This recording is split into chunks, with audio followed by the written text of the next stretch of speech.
One of the striking features of all four Gospels is how much emphasis is put on Jesus' words. Elsewhere, Jesus can say, "Heaven and earth will pass away, but my words will never pass away." If any mere human being said that, he would have to be dismissed as a megalomaniac, an absolute idiot. But Jesus expects us to take this with utmost seriousness. His words will never pass away. Now, in the passage before us, there are several ways in which the authority, the finality of Jesus' words is made abundantly clear.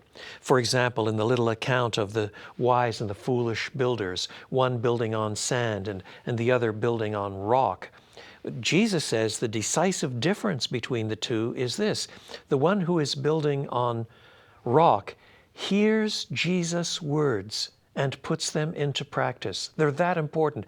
To do that is to build a stable foundation. The obverse of that is hearing Jesus' words and not putting them into practice, or not hearing the words at all. It is devastating to escape from the authority of Jesus' words, and what it means is your own destruction.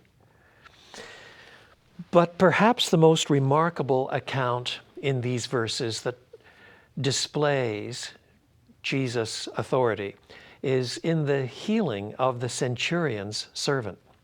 The centurion eventually says, "Jesus, you don't need to come to my place." I'll explain why. He says, "I'm a man under authority. I say to this soldier, go, and he goes, and to this soldier, come, and he comes. So you too merely have to say the word, and the miracle will be done." Now, do you see what the centurion is saying? The centurion understands that when he gives an order, he's a centurion over 100 men, and he speaks to one of these men, and they will obey the order, because that foot soldier does not see the centurion as just one man telling him what to do.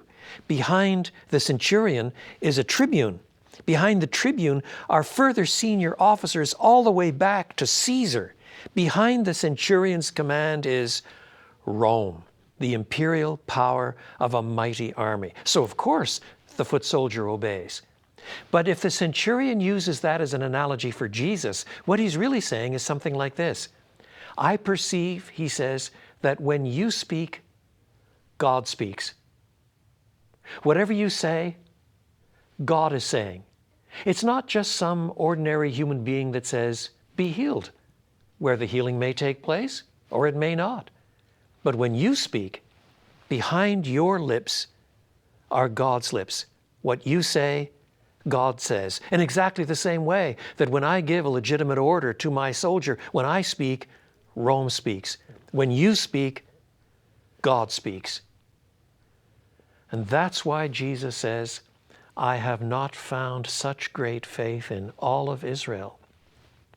Because even those coming to grips with who Jesus is, beginning to perceive he must be the promised Messiah, they have not come to grips with such a powerful identification with Jesus and with his Father, between Jesus' words and God's words. That's why Jesus can say elsewhere, "Heaven and earth can pass away, but my words will never pass away."